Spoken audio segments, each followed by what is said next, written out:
So, we shall consider one more example wherein we traverse across length scales and see some interesting effects in terms of the properties of a material. The case which has been considered here is an iron sample which has not been magnetized. In other words, an iron sample which does not behave like a permanent magnet macroscopically. So, what are the length scales we are going to traverse in this problem? It is going to be the atomic level, and to be more precise, even the subatomic level, which is of the order of angstroms and below. We will travel to something known as the domain level, which could be a few micrometer to something below that as well. And finally, we look at the level of the entire sample, which could be of the order of centimeters. Now, a typical iron sample is actually polycrystalline, and this actually in fact complicates the issues which we are considering with respect to the magnetism of a sample. Now, let us consider a magnetic material, and iron is the example chosen in the current example, and we are below the Curie temperature. And below the Curie temperature, we know that the material behaves like a ferromagnet, and when you heat the material above the Curie temperature, it becomes a paramagnet. Therefore, we are talking about the ferromagnetic condition of the iron sample. In this condition, the atomic magnetic moments try to align within a region called the single domain, but this tendency for alignment is actually fighting constantly against the thermal disordering effects, which is always present. Now, what is the origin of this magnetic moment in an iron sample? If you take a single atom of iron, there are three possible origins of the what you might call the net magnetic moment. One is due to the electron spin, one is due to the orbital motion of the electrons around the nucleus, and here we are considering what we may call a classical viewpoint to magnetism. And finally, there is also a nuclear spin which can give rise to magnetism, but typically nuclear spin is ignored in these systems because the nucleus is much more massive than the electron, and therefore, as the mass comes in the denominator in the calculation of the magnetic moment, you typically ignore the magnetic moment arising from the nuclear spin. Typically, therefore, there are two contributions which are prominent when you are talking about magnetic contributions, which are the electron spin and orbital motion of electrons. But this is for a single iron atom, and now when we try to make an iron crystal, then it might so happen that the orbital motion could be quenched. In other words, the contribution which is coming from the orbital to the magnetization, net magnetization of the sample could be ignored or could be less, and therefore, the prominent contribution could come from the electron spin. So, therefore, every atom makes a contribution to the crystal in terms of its magnetic moment, and this magnetic moment is constantly fighting against the thermal disordering. In other words, magnetic moments in neighboring iron atoms want to align themselves, and that is why this material is termed as a ferromagnetic material, but there is a misalignment or the tendency for the alignment to be lost because of temperature. But typically, what we observe is that there is a net magnetic moment within a domain, and but though there is less than the number of actual participating atoms in terms of the number. Now, what happens when we consider the region beyond a domain? That means, when I cross to a domain to a next domain, then there is something known as a domain wall. And if you look at a domain wall, which is shown in the picture below, the magnetization vectors or the spin vectors actually go from one orientation to another orientation, and therefore, the region of the domain wall is a region which is in some sense not ordered either to the domain which is on the left, which can be called domain 1, or in the orientation which is to the domain 2. The kind of wall which has been shown here is called a block wall, and in thin films there are other walls which are possible, which are called Neal walls also. Now, therefore, if you look at the size of the domain wall itself, it is typically of the order of a few hundred atomic diameters, and it is a nanostructure in itself, though we have not yet gone to the level of defining all the nanostructures, possible nanostructures. Now, this tells me that though there is an inherent tendency for iron to magnetize, but the magnetic alignment is not perfect due to thermal disordering, and furthermore, this ordering within a domain is broken when we traverse from one domain to the other, and the two domains are connected by a domain wall, wherein actually the magnetization vectors rotate from one orientation to another. And in this, as in the case of the block wall shown, it actually rotates out of the plane to create this two differently ordered domains. Now, what happens when you look at the sample level? At the sample level, actually there is no net magnetization at all, and this happens because there are these multiple, this sample is actually split into multiple domains, and a sort of an what you might call a schematic diagram is shown here in the picture on the right hand side. There is one domain which is pointing, which has net magnetization in the upward direction, one in the downward direction, other in upward direction, and there are these closure domains which actually close the magnetic loops. The purpose of doing so is that the overall magnetostatic energy of the sample is reduced when the sample is actually split into domains, and therefore, this domain structure leads to an overall no lack of magnetic moment at the sample level. So, what is that we are gaining by going across these various length scales? There is an inherent tendency for atomic magnetic moments coming from three sources, two of which being the electron spin and orbital motion of electrons, which are important. But when iron forms a crystal, the orbital motion or the orbital contribution typically gets quenched a lot, and therefore, the main contribution comes from the electron spin alone. That means, there is a loss of magnetic moment right at that scale. The next scale is the scale of the domain formation, and therefore, within a magnetic domain, the magnetization vectors of all iron atoms are aligned, and therefore, there is a net magnetization at the level of the domain. But if you look at the sample level, again the magnetization is completely lost, or there is no net magnetization at the sample level, because the sample wants to reduce the magnetostatic energy. Therefore, we see that there are properties which fluctuate as you go from various to from the very small length scale, starting from the angstrom length scale to length scale of the material. And when you are doing so, we also encounter structures and properties which are at the nanoscale, like the case of the domain wall we considered in the current sample. So, the important lesson we learned from considering these examples is that we cannot reside at a single length scale to understand the properties of a material. We will consider one more important example here, wherein we go from an iron crystal or an iron sample to the entire component, which is the gear wheel. So, not only are we now talking about material length scale, but we are also talking about the length scale of an entire component, and we will see how these various length scale talk to each other, and how a certain property is not only arising, but also can be engineered for a particular application, as in the case of a gear wheel may be.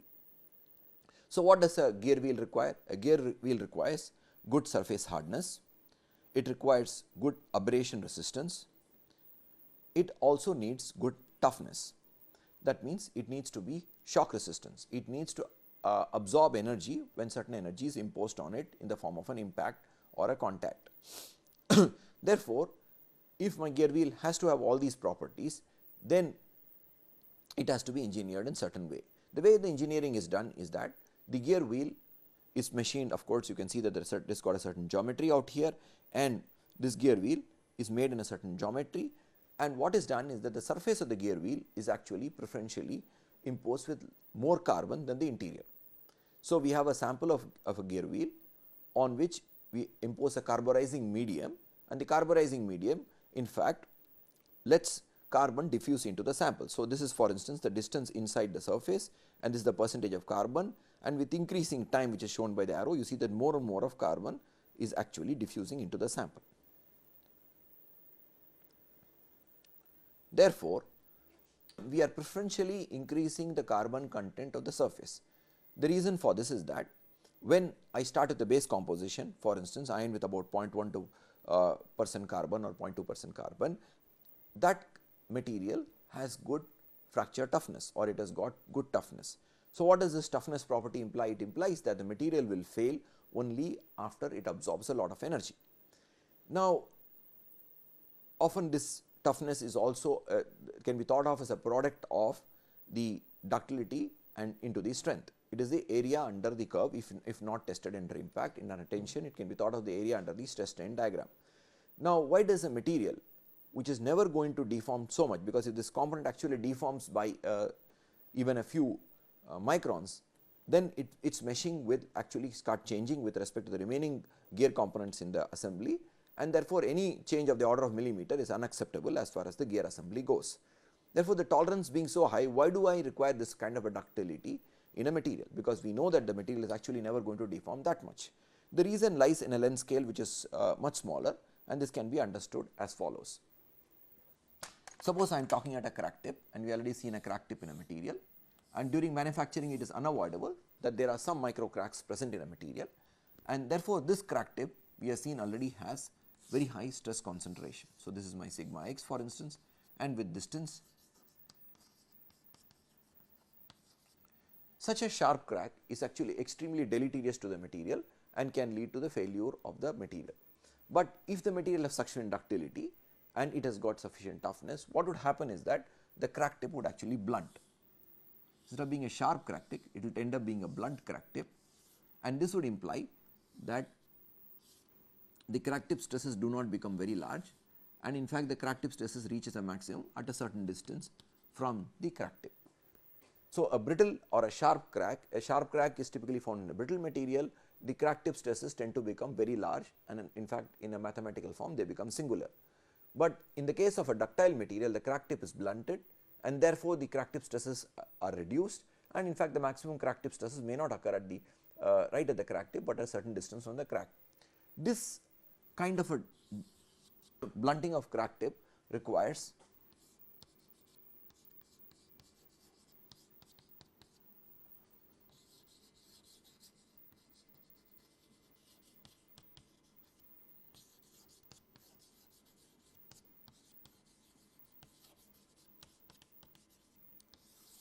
and this plastic deformation is what is required for this plastic deformation that we require the ductility in the material. Therefore, to understand the need for this ductility, we actually have to go down to the crack tip level and to understand the plastic deformation which is occurring at the crack tip.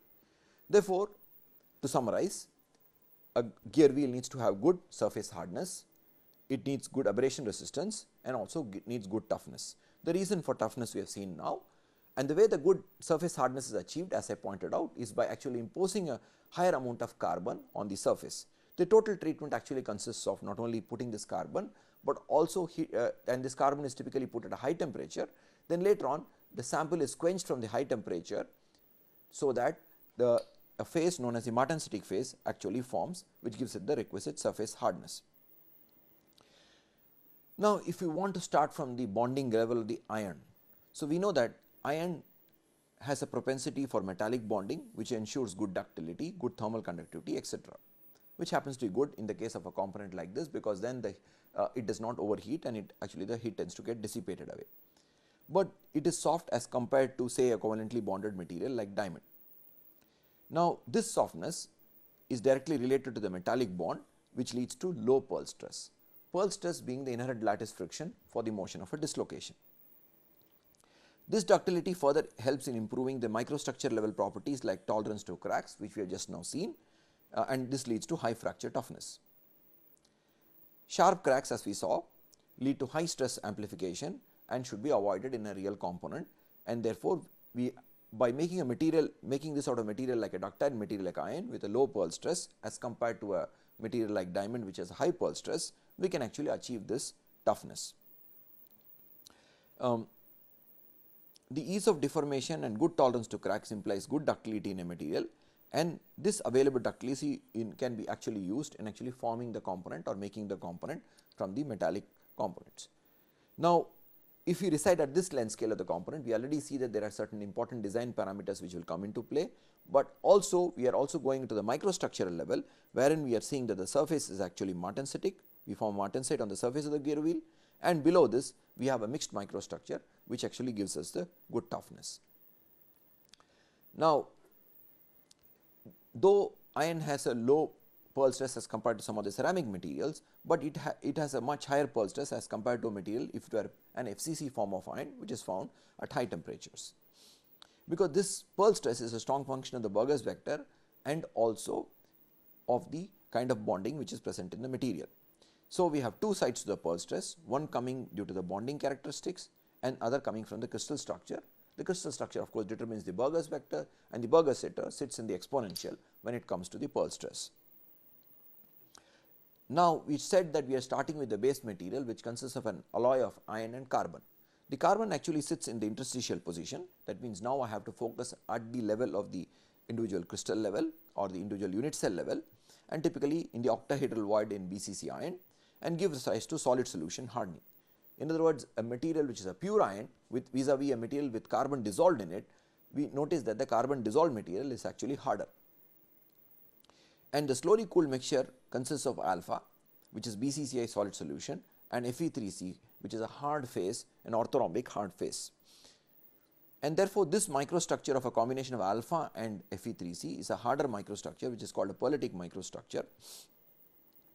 But the important hardness does not alone come from the solid solution level or the microstructure consisting of Fe3C and alpha phase, but actually it is coming from the formation of martensite on the surface, which is hard, but unfortunately is brittle. But by now actually engineering the composition and engineering the heat treatment, I make sure that the martensite actually forms on the surface. The interior has a more slow, which experiences actually a slower cooling rate. It would have a pearlitic kind of a microstructure or a alpha and Fe3C combination of the phases, and this would give it the good requisite toughness at the inside of the material. Therefore, this kind of an example of a gear wheel is what you might call a classic example of a functionally graded material, wherein each part of the component has a different kind of a property which suits the need of that region of the component. However, we should not forget the usual good design practices which we need to follow when you are actually designing the component. That means no sharp corners should be present in the component, because these sharp corners at the macroscopic level act like cracks at the microscopic level and will lead to stress amplification, which would be zones wherein failure can initiate. So, to summarize the consideration of the gear wheel, we see that when we want to understand the properties and also want to understand how a component has to be designed, we have to traverse from the atomic length scale to the crystal length scale to the length scale of the entire component. At the level of component, we need to follow certain sound engineering practices, including the avoidance of sharp corners, providing a smooth surface finish so that there is no abrasion taking place at the surface, etc. At the level of at the other end of the spectrum, we note that carbon, which is present in the starting material of iron, is actually giving rise to solid solution hardening, and further in a slowly cooled sample, this carbon can form an Fe3C phase along with the alpha phase, and this kind of a microstructure gives it further hardening up and above that present in a pure iron sample or even the solid solution sample. Now, but we go further and we actually engineer the component by actually putting in more carbon on the surface by what is a process known as case carburizing, and in case carburizing, the surface the carbon slowly diffuses into the sample and the surface content of carbon increases, and therefore, when you quench the sample from high temperatures wherein the carburizing treatment is favorable to be conducted, because at high temperatures the solubility of, as we noticed, that the iron is in gamma form, which can actually dissolve more carbon than the alpha form. Therefore, we dissolve more carbon into the iron sample and then quench it to produce a martensitic phase, and the martensitic phase is very hard, and this gives it the good what you might call a good abrasion resistance and good surface scratch resistance. Therefore, we see that if you want to consider a property or design a component, then we have to traverse from length scale from where the interstitial atom of carbon sits to the scale of the entire component, and we can actually not only engineer the component, but actually engineer the microstructure by doing a suitable heat treatment. So, this is another nice example wherein we are traversing multiple length scales to understand the properties.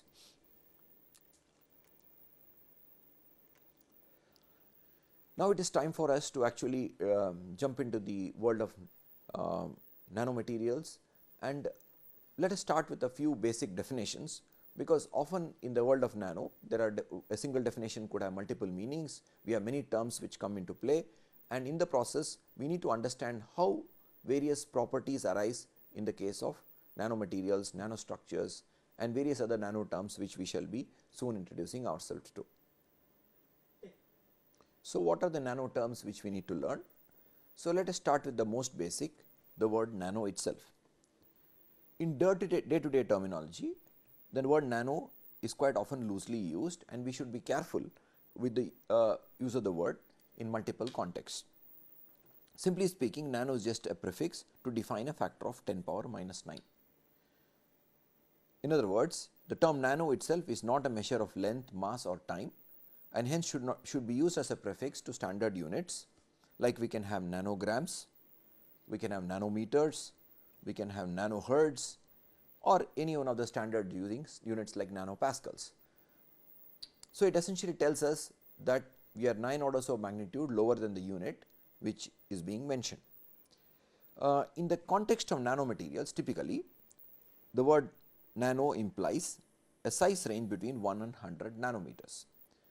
Though there is nothing hard and fast for this size range, but typically in usual accepted terminology we are referring to size range of 1 to 100 nanometers.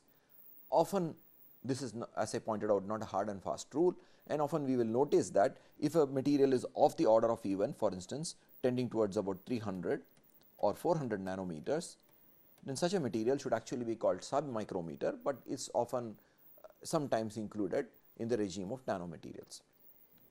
So, the even though when we are saying nanometer, we actually should mean 10 power minus 9 meter, but sometimes we extend up to 10 power minus 7 meter and even lower, even larger in terms of sizes, but essentially we understand that the importance of the definition lies with respect to the properties. In other words, if there is an property arising which is special, which is nice, which is interesting, then the use of nano actually makes sense in our context, and if it is just a prefix for definition of a scale, then in that case, though it is important to consider the word nano, but it does not really, is not that exciting for us to consider what this nano actually can give us new prospects. So, what we are considering here is that the appearance of interesting properties, especially which are absent in their bulk counterparts.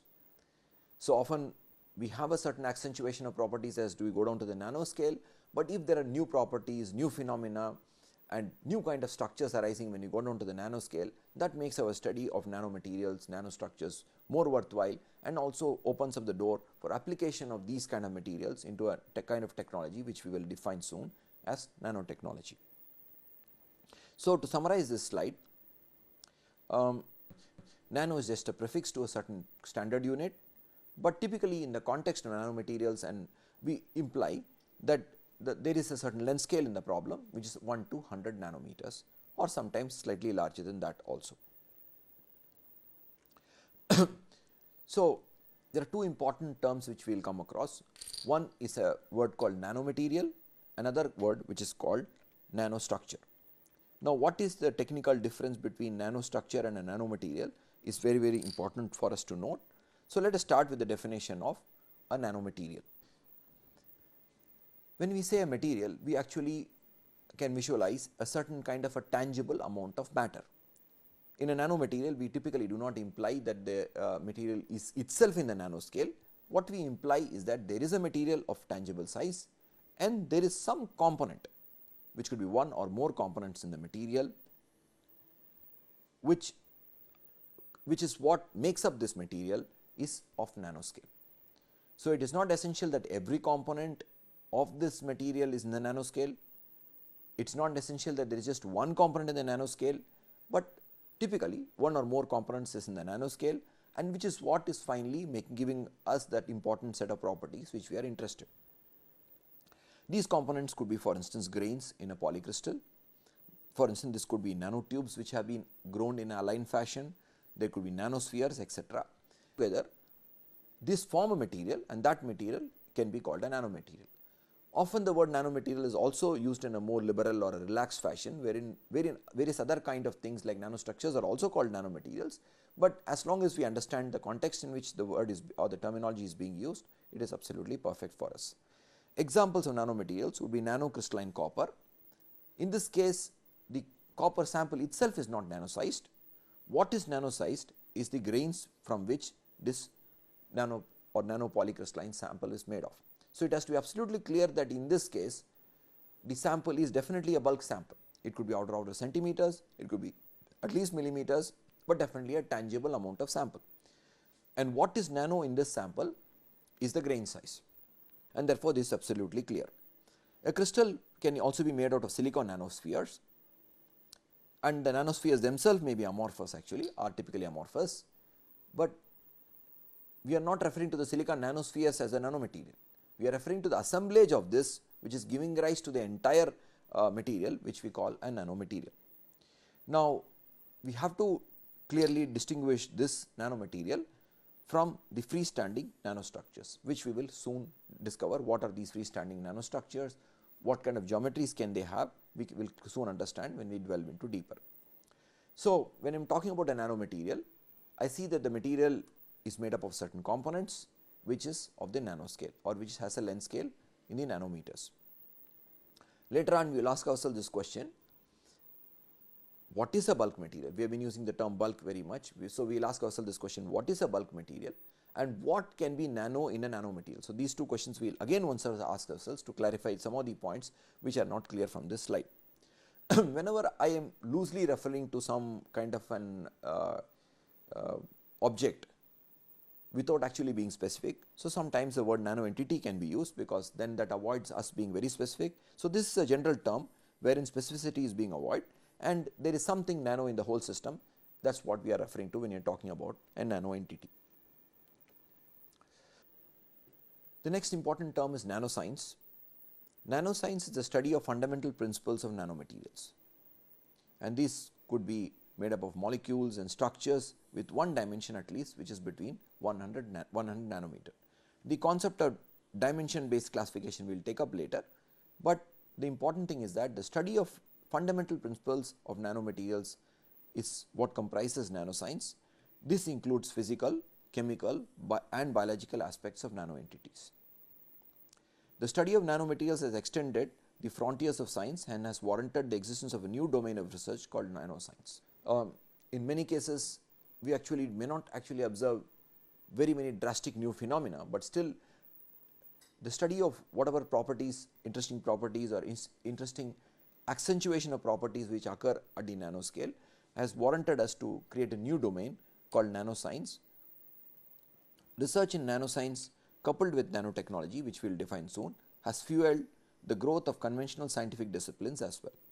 So, not only is nanoscience a separate discipline by itself, but growth in nanoscience is helping us actually study the conventional kind of materials better and also has fueled research in other allied areas which are actually not directly related to nanoscience. Example, understanding the physics of superparamagnetism appearing on the reduction of size of iron nanocrystals because of easy alignment of nanodomains along the externally applied magnetic field, which is otherwise ferromagnetic in nature. So, if I am studying a phenomenon like superparamagnetism as stated here, or equivalently I could be talking about a phenomenon like giant magnetoresistance, then I would like to know the fundamental principles. Like for instance, I may be talking about spin diffusion length, I may be talking about spin dependent scattering, etc. So, these fundamental aspects of study of say a phenomena like superparamagnetism or a phenomena like giant magnetoresistance is what would comprise this area of nanoscience. So, and we will again worry about all the kind of properties we have been worrying about in the conventional materials like hardness, we could be talking about mechanical behavior, optical transmittivity, dielectric constant, etc., etc. So, it could be one of those conventional looking parameters, but now we are in the realm of nanoscience and some of these properties arise which are very unique to these what you may call nanomaterials, as we saw the case of the giant magnetoresistance, which has no conventional bulk counterpart. Now, nanoscience of course is the study of fundamental aspects, but in the broader sense nanotechnology is application of the principles of nanoscience into useful deliverables. So, we have this nanoscience, we have these beautiful properties arising, but we would like to put them to good use like in any technology, and this application aspect of nanoscience is what comprises the broad area of nanotechnology. And so, we are using the principles of nanoscience to not only make useful products, but also useful devices which can actually further even the study of nanoscience itself. So, that is why the use of nanoscience can actually into nanotechnology can fuel the growth of nanoscience itself. This includes the application of nanostructures, nanomaterials into useful devices and components, and these devices could be small devices in the nanoscale itself, or this could be much larger devices in the micron scale or even larger devices. Further, by tailoring or manipulating the concepts of nanoscience, nanotechnology aims at improving the lifestyle of humans.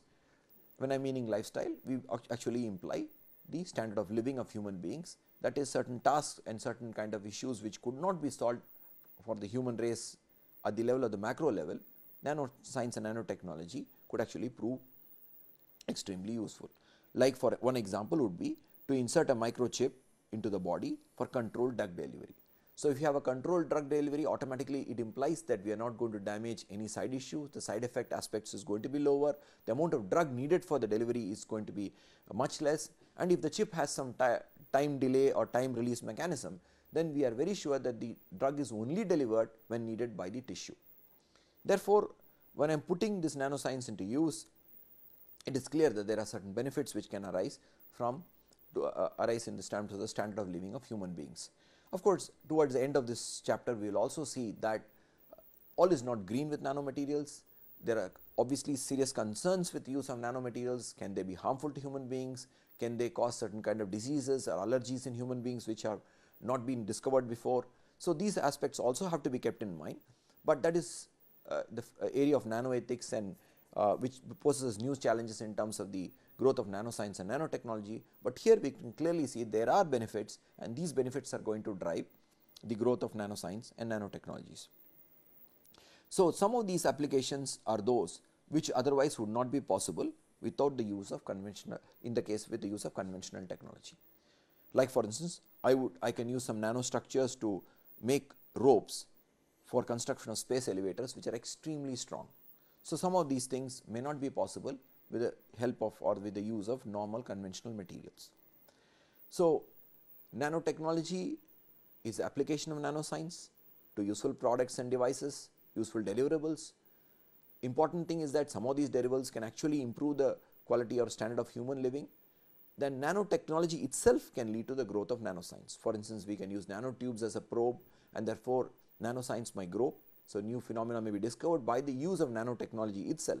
Therefore, it is a self or it is a nice positive feedback loop which can lead to a better growth of nanoscience.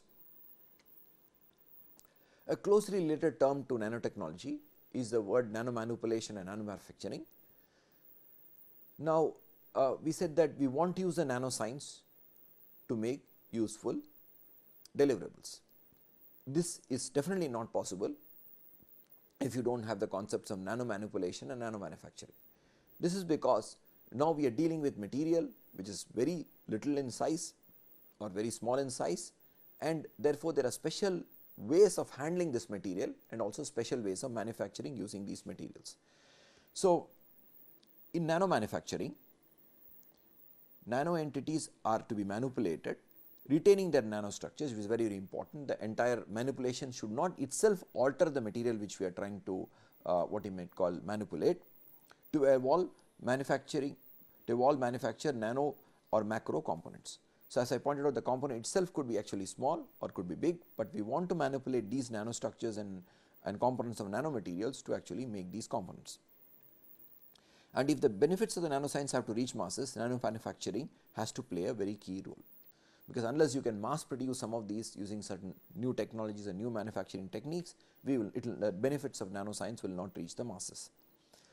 Physicists and chemists, if you note, have been doing nanoscience or scale science at the nanoscale for some time now, but it is only with the advent of modern tools like field emission scanning electron microscopy, high resolution transmission electron microscopy, atomic force microscopy, scanning probe microscopy, and certain important manufacturing tools like E-beam lithography, focused ion beam, that has become possible to manipulate and engineer atoms at the atomic levels at its extreme and sometime at the nanoparticle level to make a component or device.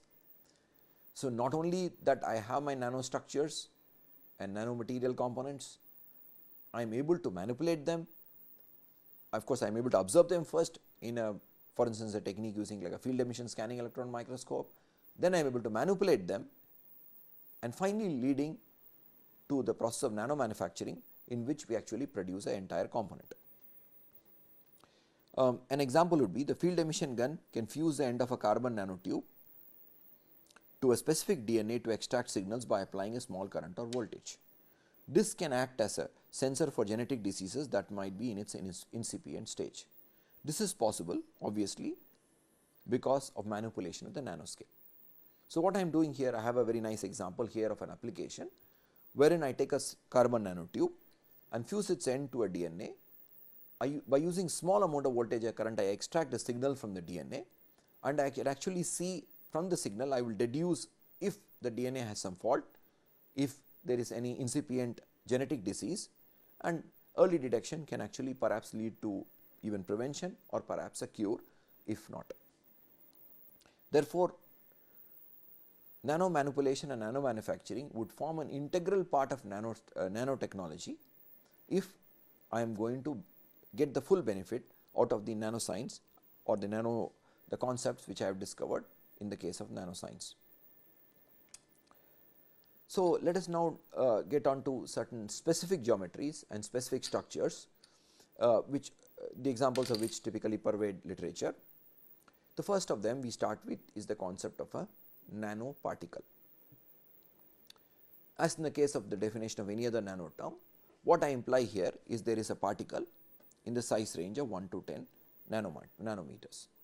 And when I am using the word nanoparticle, I am actually not being very specific the kind of particle I am referring to here.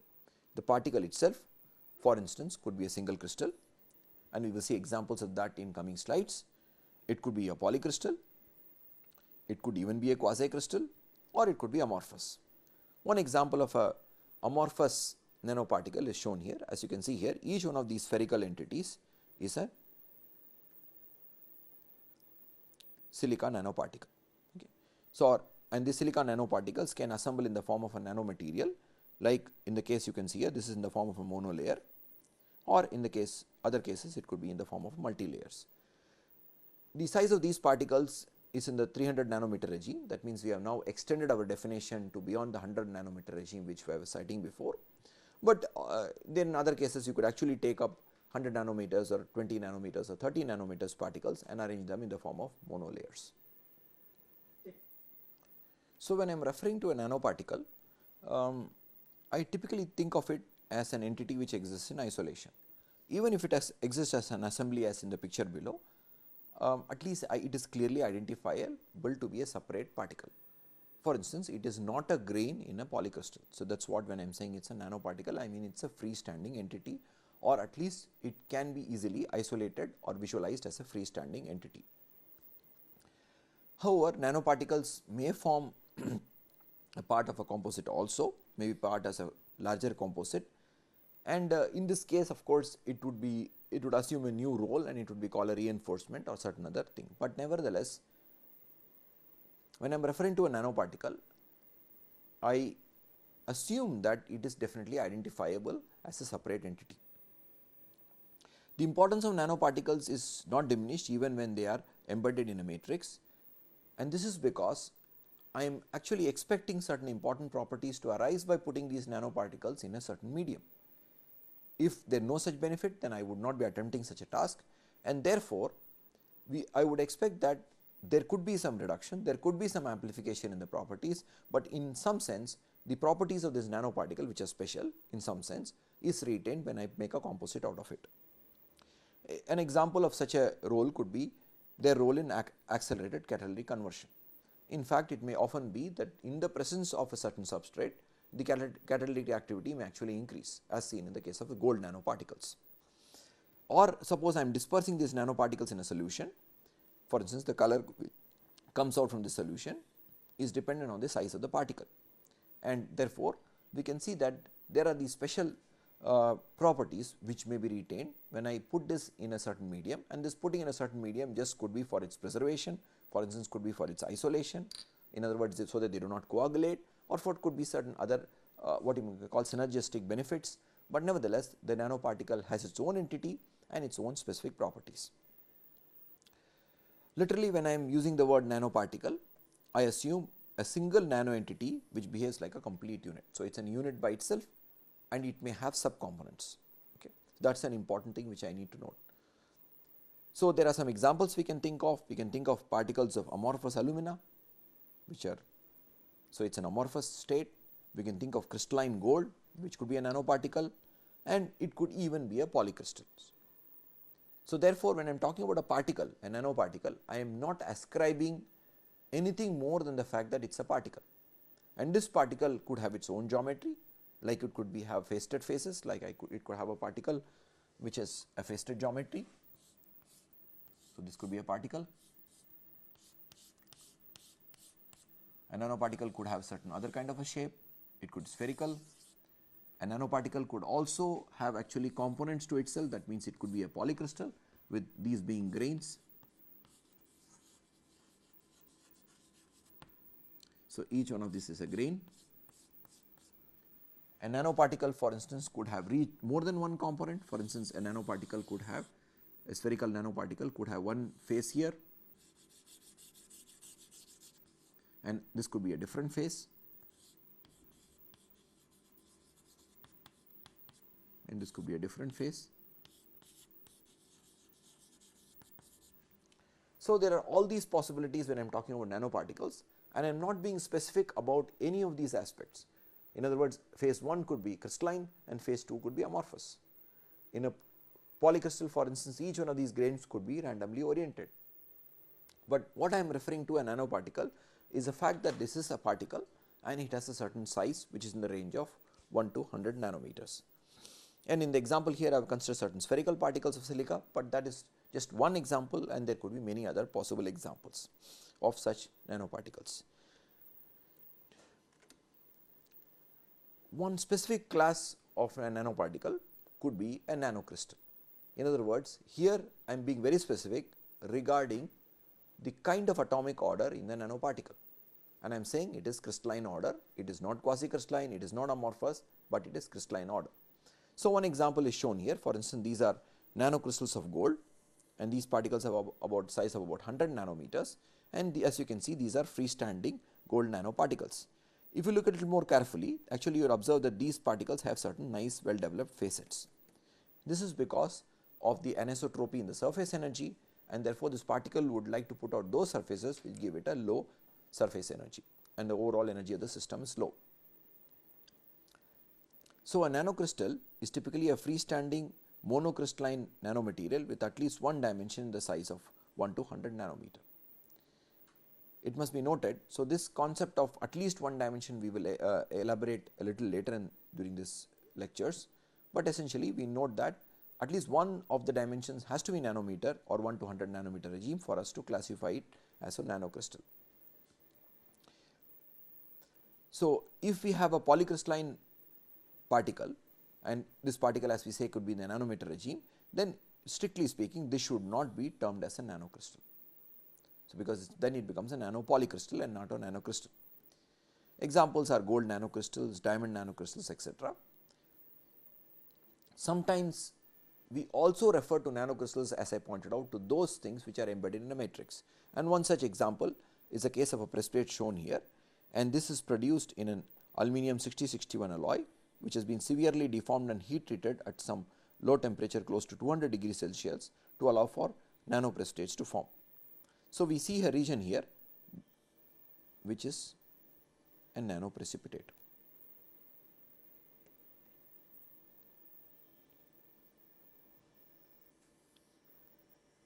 So, from the lattice fringes, which you can see these lattice fringes lying here, we can see that this region of the precipitate, which I will highlight maybe here,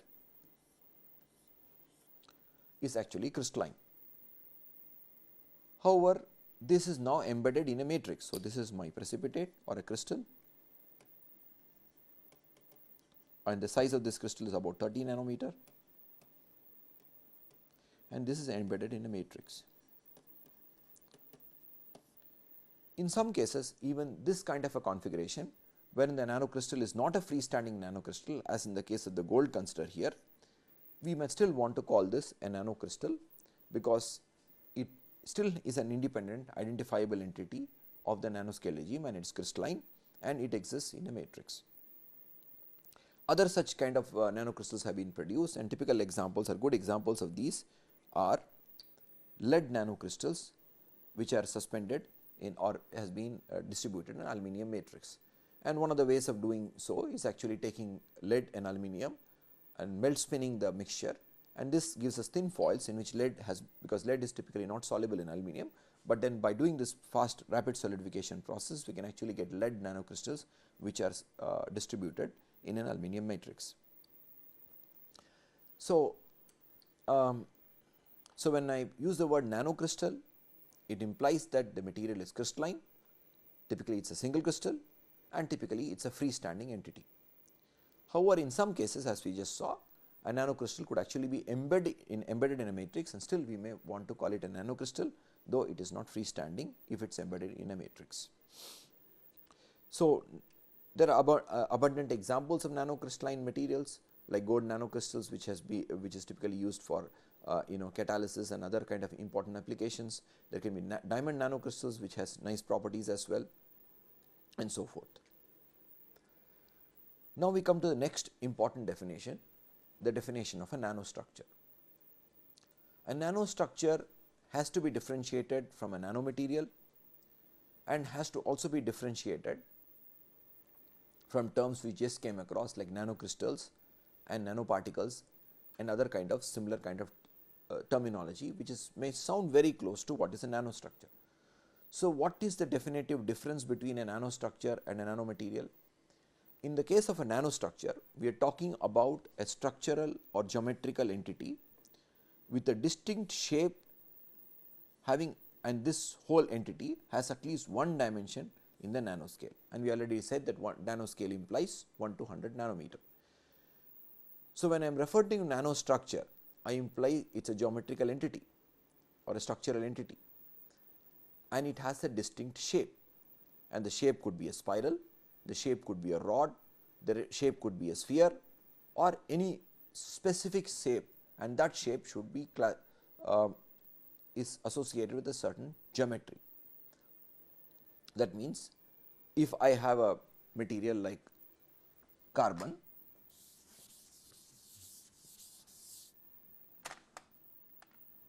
and now I make a structure like this, a cylindrical structure.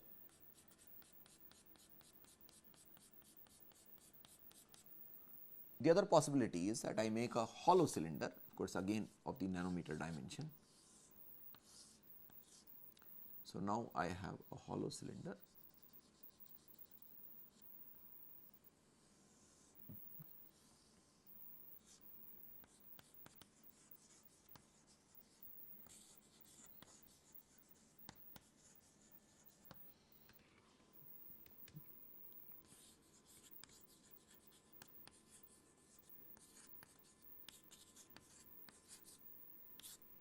So, this hollow cylinder is like a tube. From the external shape, of course, they look very similar, but this is one kind of a nanostructure because its geometry is different from the geometry of this structure, and therefore, these represent two different nanostructures. Therefore, when I am talking about nanostructure, I have to worry about the geometry, and the reason that I need to worry about the geometry is that even the same material in different geometries actually give rise to different properties, and therefore, nanostructures have a specific geometry, and that geometry has to be specified whenever you are talking about a certain kind of structure. However, from this example, it should not imply that every kind of structure can be found in every kind of geometry. It is certain structures are only found in certain geometries. For instance, fullerenes have a certain geometry. I cannot take a fullerene and make it in, for instance, a plate like geometry. It is not possible. A fullerene molecule has a geometry that which resembles a football, and I cannot take a fullerene and make it in a geometry which is like a plate. Therefore, I have to remember that though I would like to differentiate two different structures, but it is not possible to produce every kind of material or every kind of nanostructure in any desirable kind of a geometry. And this also implies that if there is a structure produced in a certain geometry, the properties are very, very specific to that kind of a geometry. Examples of nanostructures include carbon nanotubes.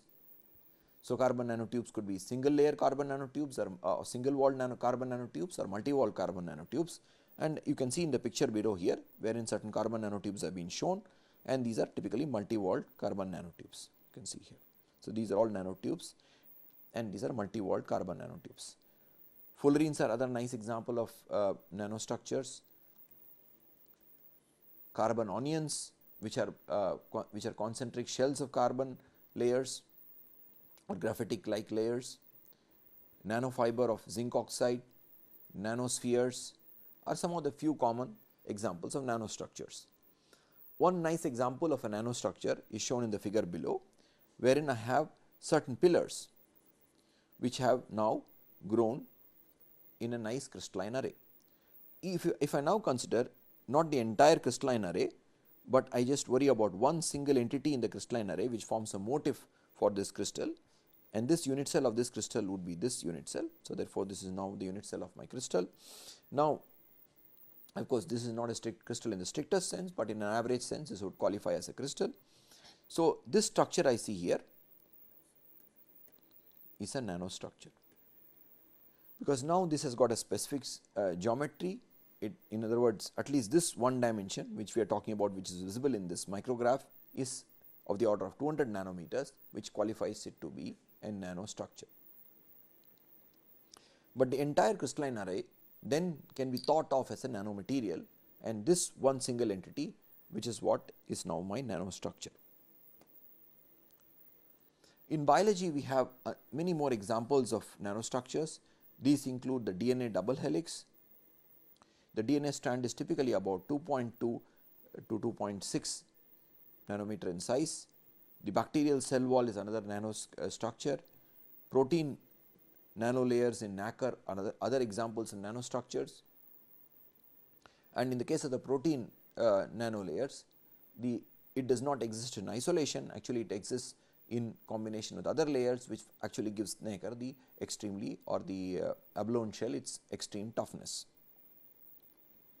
Other examples of nanostructures are nanospheres, nanopillar, nanocage, fullerenes, nanofiber, nanoflakes, nanorings, nanobelts, nanohelices, nanobows, nanosphere of course repeated again here, nanotubes, quantum dots, micelles, nanocones, nanoflower, and you can see one example which seems like a small nanoflower here with fold kind of a dendrite.